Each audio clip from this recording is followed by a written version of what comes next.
In the Chinese traditional culture, the 12 Chinese zodiac signs are represented by 12 animals. Every year there's a different animal. People born in a year have their zodiac animal of the year and are believed to have unique features associated with that animal. How did the rat rank first among all the zodiac animals? There is an interesting story about that.在中国的传统文化中啊，12生肖是12种具有象征意义的动物。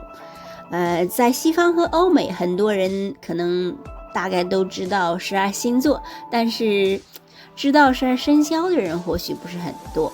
12生肖呢是每年轮流替换，每一年出生的人的属相呢就是那种动物，并且被认为具有生肖的动物的特征。关于老鼠在生肖中排名第一啊，还有一个非常有趣的传说。下面我们就来看一看。在这12种动物里啊，老鼠没有牛强壮，没有老虎勇猛，也不会像马那样奔驰，也没有龙的神奇力量。就连在日常生活中，老鼠也不如狗、猪、羊、鸡对人类有用。那么为什么老鼠会在12生肖中排在第一位呢？这要从天上的神仙选定了12种动物作为生肖的时候说起。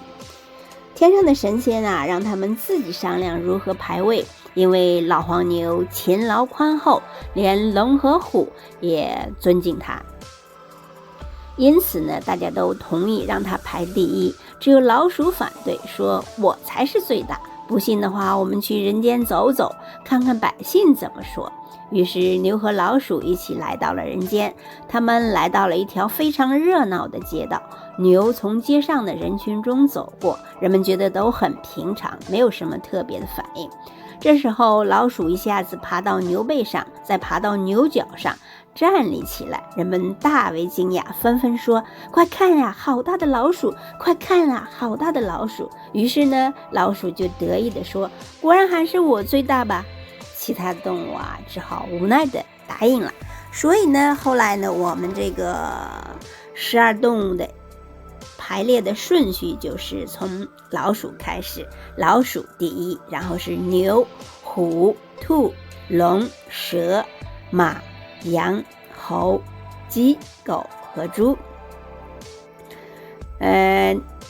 今天是农历2020年的除夕，今年出生的人都是属鼠，生肖是鼠，就是你的属相也是鼠。过了今天晚上的北京时间12点呢，出生的宝宝们就都是属牛。那么2021年农历的中国年就是牛年，下一个牛年就是2021加上12年，下一个牛年就是2033年。你是属什么呢？欢迎和大家一起分享你的生肖是什么。至此新春佳节之际，小英汉语祝愿大家牛年大吉，牛年行大运。咱们下次节目再见，拜拜。